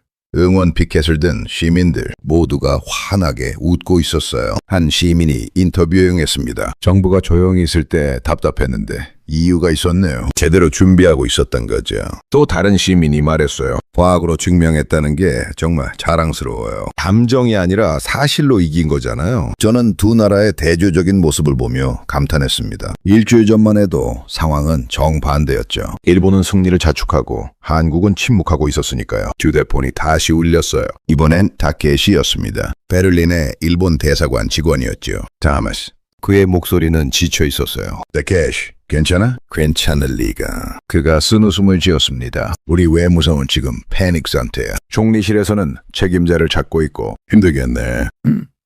타케시가 한숨을 쉬었어요. 그런데 말이야, 솔직히 인정할 수밖에 없어. 우리가 졌어. 완패야. 저는 대답하지 않았습니다. 한국을 너무 우습게 본 거야. 타케시가 말을 이었어요. 그들이 10년을 준비하는 동안 우리는 100년 전 지도만 붙들고 있었어. 이게 누구 잘못이겠어? 타케시. 아니 괜찮아. 그가 저를 막았어요. 인정해야 할 건 인정해야지. 한국은 더 똑똑했고 더 인내심이 있었어.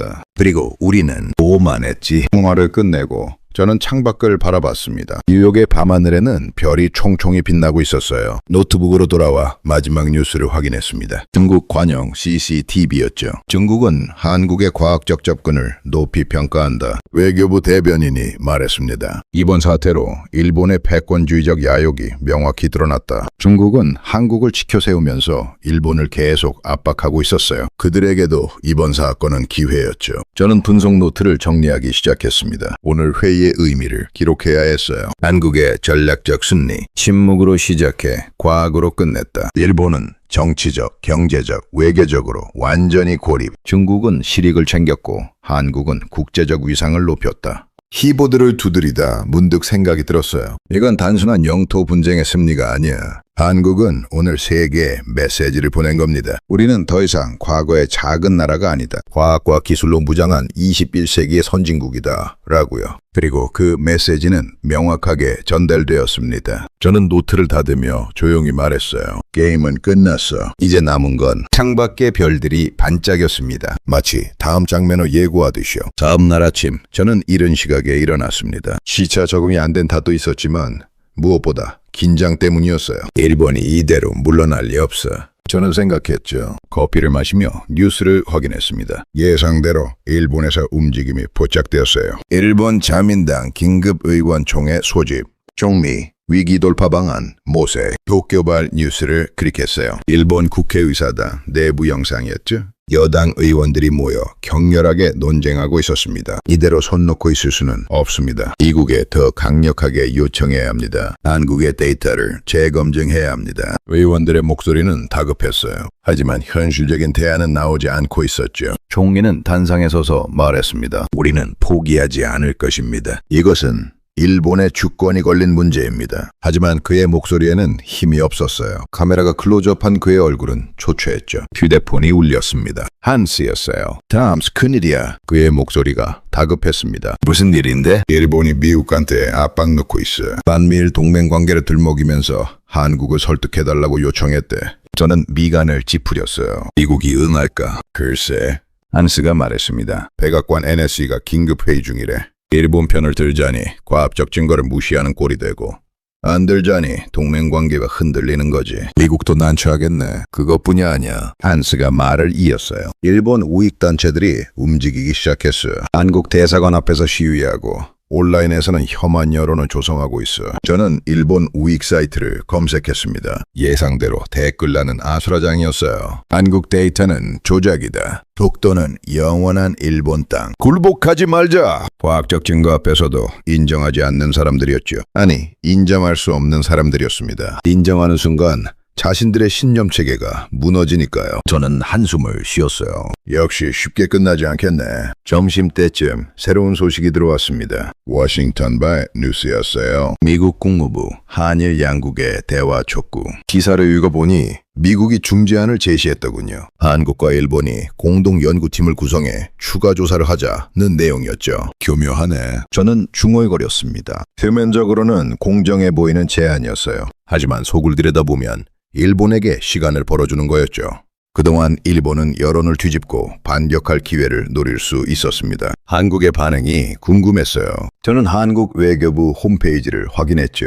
예상외로 빠른 답변이 올라와 있었습니다. 외교부 브리핑. 우리는 이미 10년간의 조사를 완료했고 제3국 검증까지 받았습니다. 과학적 사실은 재조사로 바뀌지 않습니다. 명확한 거절이었어요. 한국은 한 발짝도 물러서지 않겠다는 의지를 보인 겁니다. 저는 감탄했어요. 흔들리지 않네. 하지만 이것이 끝이 아니었습니다. 오후 3시 일본에서 폭탄 선언이 나왔어요. 일본 정부 국제사법재판소 제소 검토. 일본은 이 문제를 ICJ로 가져가겠다고 했습니다. 국제사법재판소 말이죠. 한스가 다시 전화를 걸어왔어요. 탐스 이거 봤어?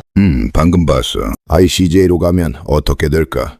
한스가 물었습니다. 저는 잠시 생각했어요. 시간은 몇 년 걸릴 거야. 그동안 일본은 여론전을 펼칠 수 있지. 그럼 한국한테 불리한 거 아니야? 그렇지 않아. 저는 고개를 저었죠. ICJ도 결국 증거를 봐. 그리고 한국은 이미 완벽한 과학적 증거를 가지고 있어. 그럼 일본은 왜 ICJ로 가려는 거야? 시간 벌기지. 저는 설명했습니다. 그리고 국내 여론용이야. 우리는 끝까지 싸운다는 걸 보여주는 거지. 저녁이 되자 상황은 더욱 복잡해졌어요. 중국이 다시 움직이기 시작한 겁니다. 중국, 일본의 ICJ 제소에 반대 입장.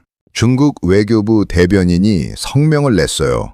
유엔에서 이미 과학적 증거로 명확해진 사안을 다시 법정으로 끌고 가는 것은 시간 낭비다. 중국은 한국 편에 서서 일본을 압박하고 있었습니다. 하지만 순수하게 한국을 돕는 게 아니었죠. 일본을 계속 짓밟으면서 자신들의 영향력을 키우려는 거였어요. 저는 복잡한 심경이 되었습니다. 한국은 지금 외교적 줄다리기 한복판에 있네. 밤이 깊어갈수록 각국의 입장이 하나둘 발표되었어요. 러시아는 중국과 같은 입장을 냈고 이유는 과학적 접근 지지라는 애매한 표현을 썼죠. 동남아 국가들은 대부분 침묵했습니다. 가장 중요한 미국의 입장은 여전히 모호했어요. 동맹국들이 대화로 해결하기를 바란다는 원론적인 말만 반복했죠. 저는 노트북을 닫으며 생각했습니다. 일본이 마지막 발악을 하고 있어요. 과학적으로는 이미 졌습니다. 하지만 정치적으로는 아직 끝나지 않았죠. 일본은 동맹국들을 끌어들이고 국제 여론을 뒤집으려 필사적으로 움직이고 있었어요. 한국은 어떻게 나올까? 저는 궁금했습니다. 지금까지 한국은 완벽한 전략을 구사했어요. 침묵으로 시작해 과학으로 승리했죠. 하지만 이제는 외교전이 시작된 겁니다. 창밖으로 뉴욕의 밤 풍경이 보였어요. 수많은 불빛이 반짝이고 있었죠. 하지만 제 마음은 편치 않았습니다. 폭풍이 몰려오고 있어. 저는 느꼈어요. 일본의 반격, 미국의 압박, 중국의 개입, 모든 변수가 한꺼번에 터지고 있었죠. 과연 한국은 이 폭풍을 견뎌낼 수 있을까요? 사흘이 지났습니다. 상황은 예상보다 훨씬 빠르게 그리고 나쁘게 흘러가고 있었어요. 저는 호텔 방에서 계속 뉴스를 모니터링하고 있었습니다. 커피잔은 책상 위에 6개나 쌓여 있었고 수면은 하루 4시간도 채 못 잤죠. 화면 속에서는 도쿄의 모습이 비쳤어요. 일본 총리가 기자회견장에 섰습니다. 우리는 미국과의 동맹 관계를 재확인했습니다. 그의 목소리는 며칠 전보다 힘이 실려 있었어요. 그리고 국제사법재판소 제소를 정식으로 결정했습니다. 카메라 플래시가 터졌습니다. 기자들이 질문을 쏟아냈죠. 미국으로부터 어떤 확답을 받았습니까? 총리가 미소를 지었어요. 미국은 동맹국 일본의 입장을 이해하고 지지한다고 밝혔습니다. 저는 미간을 찌푸렸어요. 미국이 결국 일본 편을 든 건가? 휴대폰이 울렸습니다. 한스였어요. 다머스, 방금 백악관 브리핑 봤어? 아직? 뭐라고 했는데? 미국 국가안보 보좌관이 나와서 말했어. 만일 양국이 ICJ 판결을 존중하기를 바란다고. 사실상 일본의 제소를 지지한 거야. 제 심장이 철렁 내려앉았습니다. 미국이 왜? 일본이 엄청난 압박을 넣었나 봐. 한스가 설명했어요. 주일 미군 기지 문제, 중국 견제 협력, 반도체 공급망까지 다 끌어들였대.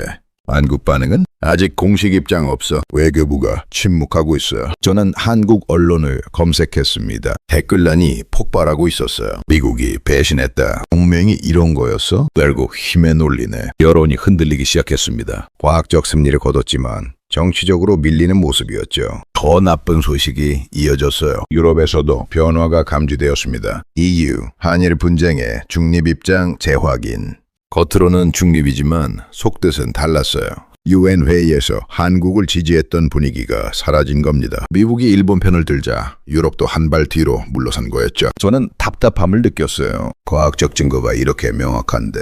오후가 되자 더 충격적인 뉴스가 터졌습니다. 일본 한국산 수입품에 대한 안전검사 강화. 일본이 경제 보복을 시작한 겁니다. 표면적으로는 안전검사였지만 실제로는 한국 제품의 일본 진출을 막는 조치였어요. 삼성, LG, 현대의 주가가 흔들리기 시작했습니다. 한국 증시도 불안한 모습을 보였죠. 이건? 저는 주머니거렸어요. 완전히 판이 바뀌고 있어. 한스가 다시 전화를 걸어왔습니다. 다음스, 더 나쁜 소식이 있어. 뭔데? 중국이 뒤로 빠지기 시작했어요. 한스의 목소리가 어두웠어요. 아까 중국 외교부 브리핑에서 이것은 한여 양국의 문제라고 했대. 사실상 손 떼겠다는 거야. 저는 놀랬습니다. 중국이? 그렇게 적극적으로 일본을 압박하던 중국이? 한스가 설명했어요. 미국이 중국한테 뭔가 제안한 것 같아. 남중국해 문제에서 압박 수위를 낮춰주는 조건으로 한일 분쟁에서 빠지라고 한 거지. 빌어먹을. 저는 욕이 나왔습니다. 한국은 순식간에 고립되고 있었어요. 일주일 전만 해도 전 세계가 한국의 과학적 접근을 칭찬했는데 이제는 아무도 편을 들어주지 않았죠. 저녁 뉴스는 더욱 암울했습니다. 한국 국내에서 균열이 시작된 겁니다. 야당, 정부 외교 실패, 비난. 한국 야당 대표가 기자회견을 열었어요. 정부가 미국과의 소통을 소홀히 한 결과입니다. 이제라도 외교적 해법을 찾아야 합니다. 외교적 해법. 저는 화면을 보며 말했어요. 그게 무슨 뜻인지 뻔하잖아. 양보하라는 거지. 한국 내부에서도 의견이 갈리기 시작했습니다. 끝까지 싸우자는 쪽과 타협하자는 쪽으로요. 저는 창밖을 바라봤어요. 뉴욕의 하늘은 흐렸습니다. 비가 올 것 같았죠. 휴대폰으로 타케시에게 문자를 보냈습니다. 지금 도쿄 분위기 어때? 금방 답장이 왔어요. 완전히 반전됐어. 일주일 전 침체된 분위기가 사라졌어. 다들 우리가 이길 수 있다고 생각하기 시작했어. 저는 한숨을 쉬었습니다. 밤이 깊어갈수록 상황은 더 악화되었어요. 한국 외교부는 여전히 공식 입장을 내지 않고 있었지만 침묵이 이번엔 약점으로 보였죠. 각국 언론의 논조도 바뀌었습니다. 한국 외교적 고립 위기, 과학적 증거만으론 부족했나? 미국의 선택, 동맹국 일본. 저는 기사들을 읽으며 분노를 느꼈어요. 일주일 전만 해도 한국을 칭찬하던 기자들이 이제는 새벽 2시 저는 잠을 이룰 수 없었습니다. 노트북을 다시 열어 한국 포털 사이트를 확인했죠. 실시간 검색어 1위 외교 참패.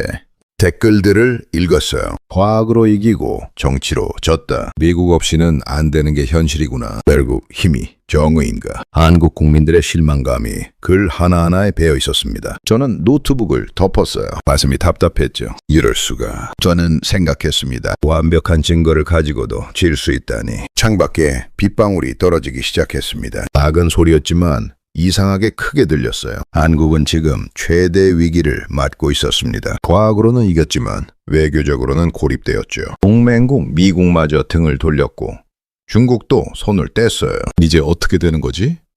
저는 어둠 속에서 중얼거렸습니다. 비는 점점 더 세게 내렸습니다. 마치 한국의 처지를 대변하는 것처럼요. 이틀이 더 지났습니다. 상황은 최악으로 치닫고 있었어요. 저는 호텔방 침대에 누워 천장을 바라보고 있었습니다. 잠은 오지 않았죠. 머릿속은 온통 지난 며칠간의 일들로 가득했어요. 한국이 정말 이렇게 무너지는 건가? 휴대폰을 집어들었습니다. 지각은 새벽 4시. 한국 시간으로는 오후 5시였죠. 한국 뉴스를 확인했어요. 메인 화면에 떠있는 헤드라인이 눈에 들어왔습니다. 청와대 침묵 이틀째. 대응 방안 없나? 여론 악화, 정부 지지율 급락, 전문가들 외교적 패배 우려. 저는 한숨을 쉬었어요.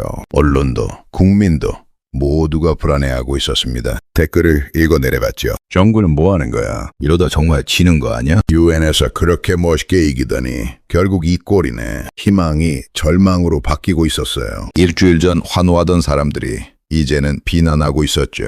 침대에서 일어나 창가로 걸어갔습니다. 뉴욕의 새벽거리는 조용했어요. 가로등만이 쓸쓸하게 빛나고 있었죠. 나는 왜 이렇게 마음이 무거운 거지? 저는 독일 사람입니다. 이 분쟁의 당사자도 아니에요. 객관적인 분석가로서 상황을 지켜보기만 하면 되는 거였죠. 하지만 마음 한편이 아팠습니다. 한국이 보여준 모습이 너무 인상적이었거든요. 10년을 준비하고 과학으로 증명하고 끝까지 침착함을 잃지 않던 그 모습이요. 그런데 결국 힘의 논리에 무릎 꿇는 건가? 휴대폰이 울렸습니다. 한스였어요. 토마스, 아직 앉아? 그의 목소리도 지쳐 있었습니다. 못 자겠어. 나도. 한스가 한숨을 쉬었어요. 방금 일본 언론 봤어? 아니, 뭔데? 일본 총리가 승리 선언하다시피 했어요. 영희는 결국 승리한다고 말했대. 비웃는 거지 완전히. 저는 이를 악물었습니다. 그 사람이 정의를 말해? 그게 다가 아니야. 한스가 말을 이었어요. 일본 우익들이 더 노골적으로 나오기 시작했어요. 온라인에서 한국을 조롱하는 글들이 쏟아지고 있어요. 견딜 수 없네. 저는 중얼거렸죠. 토마스, 솔직히 말해줘. 한스가 조심스럽게 물었습니다. 한국 이제 끝난 거야? 저는 대답하지 못했어요. 머릿속으로는 아직 모른다고 생각했지만 가슴 한편에서는 어쩌면 이라는 두려움이 스쳤죠. 통화를 끊고 노트북을 열었습니다. 각국 언론의 분석 기사들을 읽기 시작했어요. 뉴욕타임스, 한국의 과학적 승리, 정치적 현실 앞에 무릎. 파이낸셜 타임스 동맹의 무게, 증거보다 무겁다. 르몽드, 21세기에도 힘이 정의인가. 모든 기사가 비슷한 결론으로 향하고 있었습니다. 한국은 옳았지만 현실은 냉혹하다고요. 저는 화가 났어요. 분석가로서의 객관성을 잃을 만큼요. 이게 정말 우리가 원하는 세상인가? 저는 생각했습니다. 과학적 진실보다 정치적 힘이 중요한 세상? 새벽 5시가 되었습니다. 커피를 한 잔 더 내려 마셨어요. 흡술했죠. 한국 청와대학 생중계 영상을 켰습니다. 새벽인데도 시민들이 모여 있었어요. 하지만 일주일 전의 축제 분위기는 사라졌습니다. 사람들의 표정은 어두웠죠. 한 시민이 인터뷰에 응했어요. 우리가 뭘 잘못한 건가요? 과학으로 증명했는데 왜 우리가 밀려야 하나요? 그의 목소리에는 분노보다 슬픔이 배어 있었습니다. 또 다른 시민이 말했죠. 결국 힘없는 나라는 아무리 울어도 안 되는 거네요. 저는 화면을 끌 수밖에 없었어요. 더 이상 볼 수가 없었죠. 책상 서랍을 열어 위스키 한 병을 꺼냈습니다. 평소에는 거의 마시지 않지만 오늘은 예외였어요. 잔에 따라 한 모금 마셨습니다. 목이 타들어갔죠. 한국은 모든 걸 완벽하게 했어요. 저는 생각했습니다. 침묵으로 적을 방심시켰고 10년을 준비했고 과학으로 증명했어. 하지만 그래도 부족했어. 왜? 미국이라는 거대한 힘이 반대편에 섰으니까. 분노와 무력감이 동시에 밀려왔어요. 내가 뭘 할 수 있지? 저는 자문했습니다. 나는 그저 분석가일 뿐인데. 창밖으로 동이 트기 시작했습니다. 뉴욕의 아침이 밝아오고 있었어요. 하지만 제 마음은 여전히 어둠 속이었습니다. 휴대폰으로 마지막으로 한국 뉴스를 확인했어요. 혹시 청와대에서 뭔가 입장을 냈나 해서요. 여전히 침묵이었습니다. 대체 왜 아무 말도 안 하는 거야? 저는 답답했어요. 이럴 때일수록 국민들을 안심시켜야 하는 거 아니야. 위스키를 한 잔 더 마셨습니다. 취기가 올라오기 시작했죠. 노트북 화면을 멍하니 바라봤어요. 며칠 전 UN 회의장의 사진이 떠 있었습니다. 김 대사가 USB를 들고 있는 장면이었죠. 그때는 정말 완벽했어. 저는 생각했습니다. 모두가 한국을 칭찬했고 일본은 무너졌어. 하지만 단 며칠 만에 모든 게 뒤집혔지. 정치의 잔인함을 다시 한번 깨달았습니다. 새벽 6시 저는 침대에 누워 눈을 감았어요. 잠이 올지 안 올지 모르겠지만 일단 눈을 감았죠. 머릿속으로는 한 가지 생각만 맴돌았습니다. 한국은 정말 이대로 끝나는 건가? 그리고 더 깊은 질문이 따라왔어요. 과학과 진실이 정치적 힘을 이길 수 없다면 우리는 어떤 세상을 살고 있는 거지? 답은 나오지 않았습니다. 어둠만이 깊어질 뿐이었죠. 새벽 9시 급한 전화벨 소리에 잠에서 깼습니다. 저는 눈을 비비며 휴대폰을 집어들었어요. 한스였습니다. 그런데 목소리가 달랐어요. 흥분되어 있었죠. 타마스, 일어나. 한국이 움직였어. 뭐? 저는 벌떡 일어났습니다. 지금 당장 뉴스 켜봐. 저는 서둘러 노트북을 켰어요. 한국 청와대 홈페이지가 메인 화면에 떴죠. 대통령 긴급 국민 담화문. 클릭하자마자 생중계 화면이 나타났습니다. 한국 대통령이 단상에 서 있었어요. 국민 여러분, 대통령의 목소리는 차분했습니다. 저는 오늘 여러분께 명확한 메시지를 전하고자 합니다. 카메라가 클로즈업 되었어요. 대통령의 눈빛은 흔들림이 없었죠. 지난 며칠간 우리는 많은 압박을 받았습니다. 동맹국의 선택에 실망했고 국제사회의 침묵에 좌절했습니다. 저는 숨을 죽였어요. 하지만 대통령이 잠시 멈췄다가 말을 이었습니다. 진실은 변하지 않습니다. 과학적 사실은 정치적 압력으로 뒤집히지 않습니다. 의장이 조용해졌어요. 대한민국은 물러서지 않겠습니다. 대통령의 목소리가 높아졌습니다. 우리는 10년을 준비했습니다. 과학으로 증명했습니다. 그리고 우리는 옳습니다. 박수 소리가 들리기 시작했어요. 청와대 앞에 모인 시민들이었죠. 일본이 국제사법재판소로 가겠다면 우리도 응하겠습니다. 대통령이 선언했습니다. 왜냐하면 우리는 두렵지 않습니다. 진실은 우리 편이니까요. 저는 전율을 느꼈어요. 그리고 오늘 대통령이 다음 문장을 말했을 때 저는 눈을 의심했습니다. 우리는 추가 카드를 공개하겠습니다. 추가 카드? 저는 중얼거렸죠. 화면이 바뀌었어요. 외교부 장관이 나타났습니다. 우리는 지난 10년간 해저 지역만 조사한 것이 아닙니다. 장관이 말했어요. 해저 자원도 함께 조사했습니다. 새로운 3D 지도가 스크린에 떴습니다. 이번엔 해저 지형이 아니라 자원 분포도였어요. 제7광구에는 천연가스와 히토류가 매장되어 있습니다. 장관이 설명했습니다. 그 양은 한국이 30년 이상 사용할 수 있는 규모입니다. 제 입이 떡 벌어졌어요. 그리고 이 자료 역시 국제지질연구소들의 교차 검증을 받았습니다. 장관이 말을 이었죠. 우리는 이 자원을 개발할 권리가 있습니다. 왜냐하면 이곳은 과학적으로 한국의 대륙붕이니까요. 한스가 전화기 너머로 소리쳤습니다. 이거 완전 게임 체인저야. 저도 동의했어요. 이건 단순한 영토 분쟁이 아니게 된 겁니다. 막대한 경제적 가치가 걸린 자원 전쟁이 되어버린 거였죠. 화면이 다시 대통령에게로 돌아왔어요. 우리는 다음 달부터 제7광구 자원 개발에 착수하겠습니다. 대통령이 발표했습니다. 국제법에 따라 우리의 권리를 행사하겠습니다. 이건 선전포고나 다름없었어요. 한국은 더 이상 방어만 하지 않겠다는 의지를 보인 겁니다. 그리고 대통령이 마지막 폭탄을 던졌습니다. 이 개발 프로젝트에 참여를 원하는 국가들을 초청합니다. 미국, 유럽, 동남아 국가들 모두 환영합니다. 저는 무릎을 confused. 천재적이야? 한국은 경제적 이익으로 국제사회를 끌어들이려는 거였습니다. 우리 편이 되면 자원 개발의 혜택을 나눠 갖자는 제안이었죠. 담화가 끝났습니다. 하지만 여파는 즉각적이었어요. 휴대폰에 뉴스 알림이 폭포수처럼 쏟아지기 시작했습니다. 한국 제7광구 자원개발선언, 천연가스 히토류 30년치 매장 확인, 국제협력 프로젝트 제안. 저는 서둘러 각국 반응을 확인했어요. 먼저 일본이었습니다. 도쿄는 혼란에 빠졌죠. 일본 정부 긴급 강요회의 소집, 총리. 한국의 일방적 개발 저지할 것. 하지만 일본의 목소리는 며칠 전만큼 강하지 않았어요. 천연가스와 히토류라는 구체적인 이익 앞에서 일본의 역사적 권리 주장은 힘을 잃었죠. 다음은 미국이었습니다. 백악관에서 성명이 나왔어요.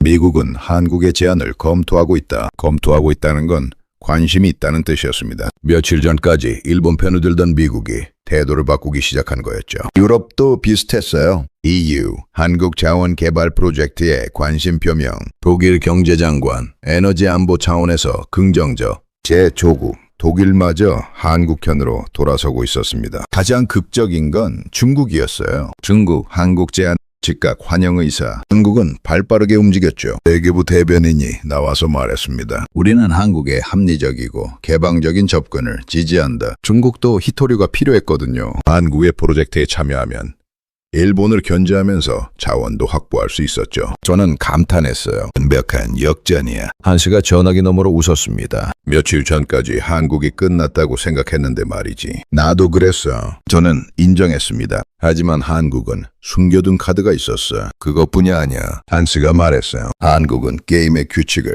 바꿔버렸어. 정치 싸움을 경제 협력으로 전환시킨 거지. 정확한 분석이었어요. 한국은 누가 옳으냐의 싸움에서 누가 이익을 가져갈 것이냐의 게임으로 판을 바꿔버렸습니다. 그리고 모든 국가는 이익 앞에서 흔들리기 마련이었죠. 오전 10시 일본에서 추가 뉴스가 나왔습니다. 일본 재계 정부의 한국과의 대화 촉구. 일본 기업들이 움직이기 시작한 거였어요. 그들도 제7광구 개발에 참여하고 싶었죠. 정부의 강경 노선이 오히려 기회를 놓치게 만들고 있었습니다. 저는 웃음이 나왔어요. 일본 내부에서 균열이 시작됐네. 한스도 동의했습니다. 머지않아 일본 총리는 입장을 바꿀 수밖에 없을 거야. 창밖으로 뉴욕의 아침 햇살이 비쳐들었습니다. 어제까지 어두웠던 제 마음도 함께 밝아졌어요. 한국은 포기하지 않았어. 저는 생각했습니다. 가장 어두운 순간에도 그들은 다음 수를 준비하고 있었어. 사흘 후 저는 다시 UN 본부 회의장에 있었습니다. 긴급 후속 회의가 소집되었거든요.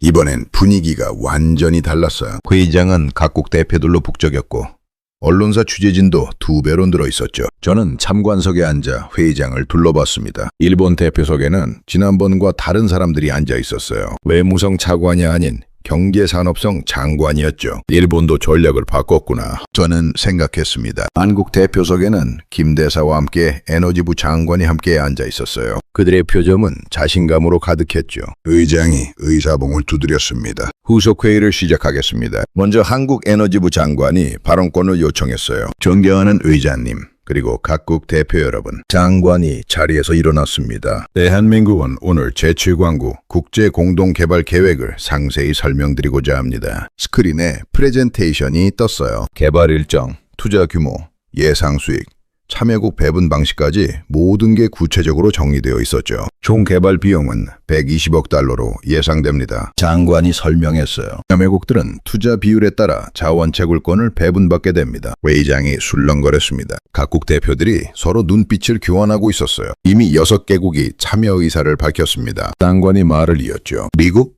독일, 프랑스, 싱가포르, 호주, 그리고 중국입니다. 저는 메모했어요. 6개국. 생각보다 빠르네. 장관이 계속 설명했습니다. 개발은 내년 상반기에 시작되며 첫 생산은 5년 후 예상됩니다. 이 프로젝트는 동아시아 에너지 안보에 크게 기여할 것입니다. 박수가 터져나왔어요. 미국 대표가 가장 먼저 손뼉을 쳤죠. 다음은 일본 차례였습니다. 경제산업성 장관이 일어났어요. 그의 표정은 복잡했죠. 의장님, 그가 입을 열었습니다. 일본은 한국의 제안을 신중히 검토하고 있습니다. 며칠 전까지 절대 불가를 외치던 일본이 검토 중이라고 말했어요. 사실상 백기를 든 거였죠.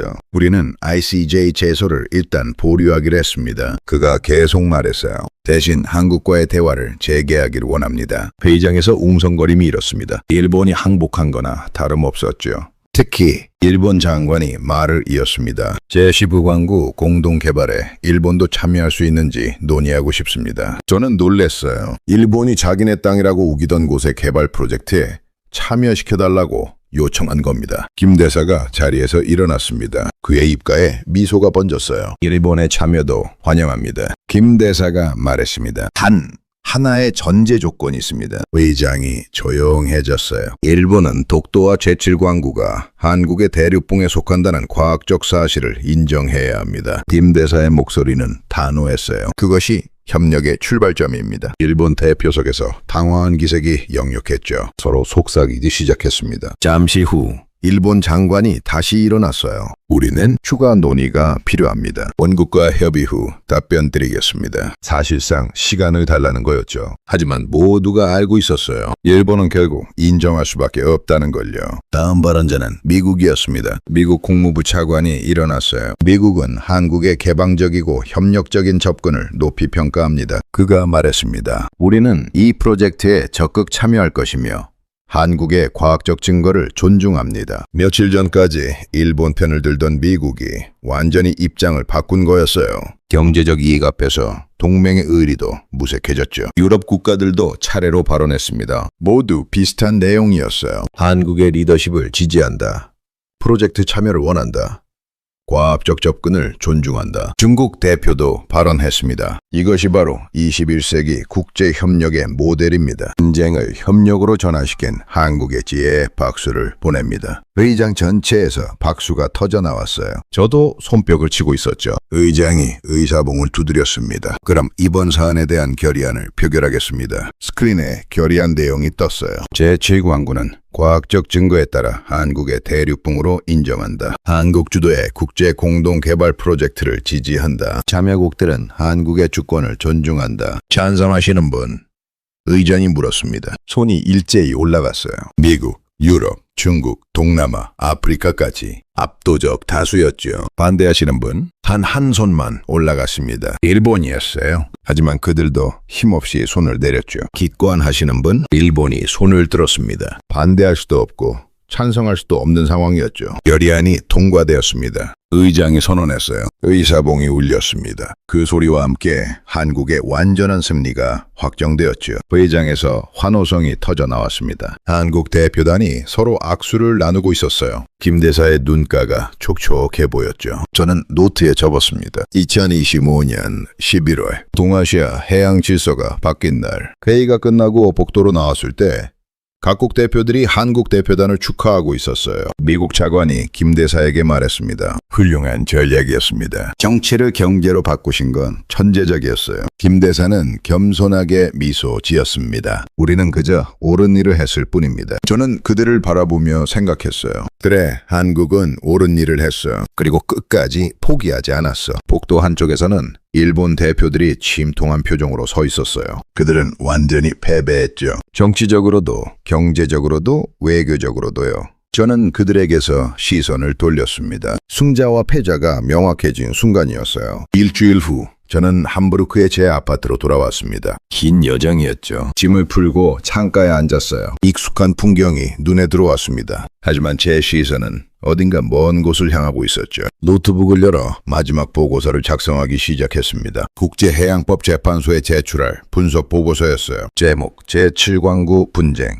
과학과 외교의 승리. 손가락이 키보드 위를 움직였습니다. 이번 사건은 21세기 국제분쟁 해결에 새로운 모델을 제시했다. 한국은 10년의 인내로 과학적 증거를 준비했고 전략적 침묵으로 적을 방심시켰으며 경제적 협력으로 국제사회를 끌어들였다. 저는 잠시 타이핑을 멈추고 그동안의 일들을 떠올렸어요. 일본의 도발, 중국의 개입, 한국의 침묵, UN 회의에서의 반전, 외교적 고립, 그리고 마지막 역전극까지 마치 영화 같았죠. 휴대폰에 뉴스 알림이 떴습니다. 한국발 소식이었어요. 서울 광화문 시민 자발적 축제. 사진을 열어봤습니다. 광화문 광장에 수만 명이 모여 있었어요. 태극기를 흔들고 환하게 웃고 있었죠. 한 시민의 인터뷰가 실려 있었습니다. 우리 정부를 믿었어요. 조용했던 건 준비하고 있었던 거였죠. 정말 자랑스럽습니다. 저는 미소를 지었어요. 다음 기사를 클릭했습니다. 일본 소식이었죠. 일본 총리 결국 사퇴 발표.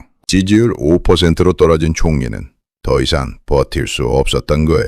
무리한 도발로 나라를 위기로 몰아넣은 대가였죠. 일본 국민들의 반응도 실려 있었어요. 처음부터 이길 수 없는 싸움이었다. 한국을 너무 우습게 보았다. 과학을 무시한 대가를 치렀다. 저는 일본이 조금 안타까웠어요. 하지만 그들이 자초한 일이었죠. 저녁이 되어 한스에게서 전화가 왔습니다. 다메스, 보고서 다 썼어? 거의 다 썼어. 마무리 중이야. 이번 사건 정말 대단했지? 한스가 말했어요. 내가 분석가 생활 20년 했지만 이런 경우는 처음이야. 나도 그래. 저는 동의했습니다. 한국은 정말 놀라웠어. 그들한테서 뭘 배웠어? 한스가 물었죠. 저는 잠시 생각했습니다. 인내, 준비, 그리고 포기하지 않는 의지? 맞아. 한스가 웃었어요. 그리고 가장 중요한 건 과학이 결국 승리한다는 거지. 통화를 끝내고 저는 다시 보고서로 돌아왔어요. 결론적으로 한국은 3가지 교훈을 남겼다. 첫째, 진실은 시간이 걸려도 결국 드러난다. 둘째, 과학적 증거는 정치적 압력보다 강하다. 셋째, 협력은 대립보다 많은 것을 얻게 한다. 마지막 문장을 쓸 때쯤 제 이메일에 메시지 하나가 도착했습니다. 발신자는 김대사였어요. 토마스 슈츠 분석관님께 이번 사건 동안 보내주신 관심과 객관적인 분석에 감사드립니다. 혹시 서울에 오실 기회가 있으시면 연락 주십시오. 차 한 잔 대접하고 싶습니다. 김대사. 저는 답장을 썼습니다. 김대사님, 영광입니다. 꼭 그러겠습니다. 그리고 축하드립니다. 당신들은 3개의 중요한 메시지를 남기셨습니다. 보고서를 완성하고 파일을 저장했어요. 제목을 다시 한번 확인했죠. 제7광구 분쟁, 과학과 외교의 승리. 대한민국의 사례 연구, 제출 버튼을 눌렀습니다. 이제 이 보고서는 국제해양법재판소의 공식 문서가 될 거예요. 그리고 전 세계 외교관과 학자들이 읽게 되겠죠. 창밖을 바라봤습니다. 함부르크의 하늘은 맑았어요. 별들이 하나둘 나타나기 시작했죠. 저는 따뜻한 차를 한 잔 내려 마셨습니다. 그리고 다시 노트북을 열어 개인 일기를 썼어요. 2025년 11월 나는 역사가 만들어지는 순간을 목격했다. 작은 나라가 거대한 이웃을 과학으로 이긴 순간. 침묵이 가장 강력한 무기가 된 순간, 그리고 협력이 대립을 이긴 순간을 한국은 세계에 증명했다. 강대국 사이에 낀 약소국이라는 낡은 이미지는 이제 과거의 일이라는 것을, 그들은 기술과 과학으로 무장한 21세기의 선진국이라는 것을. 독일인인 내가 봐도 부럽다. 한국 국민들이여. 당신들은 자부심을 가져도 좋다. 당신들의 나라는 당신들이 생각하는 것보다 훨씬 더 강하고 현명하며 위대하기 때문이다. 일기를 닫고 저는 미소를 지었어요. 한 달 전만 해도 저는 한국을 그저 분석 대상으로만 봤습니다. 하지만 이제는 달랐어요. 존경하게 되었죠. 휴대폰으로 마지막 뉴스를 확인했습니다. 국제 언론들의 헤드라인이었어요. 뉴욕타임스 조용한 승자, 한국의 지혜. BBC 과학이 정치를 이긴 날. 리몽트 동아시아의 새로운 리더. CNN 한국 분쟁 해결의 새 모델 제시. 모든 언론이 한국을 칭찬하고 있었습니다. 이번엔 진심이었죠. 저는 노트북을 닫고 소파에 편하게 앉았어요. 긴 여정이 끝났습니다. 창밖 별들이 반짝이고 있었어요. 마치 축하하듯이요. 저는 조용히 말했습니다. 대한민국 축하합니다. 그리고 감사합니다. 세계에 희망을 보여줘서요. 함부르크의 밤은 깊어왔습니다. 하지만 제 마음은 따뜻했어요. 저 멀리 한반도에서는 아침 해가 떠오르고 있을 거예요. 새로운 시대의 아침이 말이죠. 과학과 진실, 인내와 지혜로 승리한 나라, 대한민국. 그들의 이야기는 이제 역사가 되었고 그 역사를 저는 증인으로서 기록했습니다. 커피잔을 들어 창밖을 향해 들었어요. 마치 건배하듯이요. 대한민국의 승리에 건배를. 별들이 더욱 밝게 빛났습니다. 이야기는 여기서 끝입니다. 하지만 한국의 새로운 도약은 이제 시작일 거예요. 저는 그걸 믿습니다.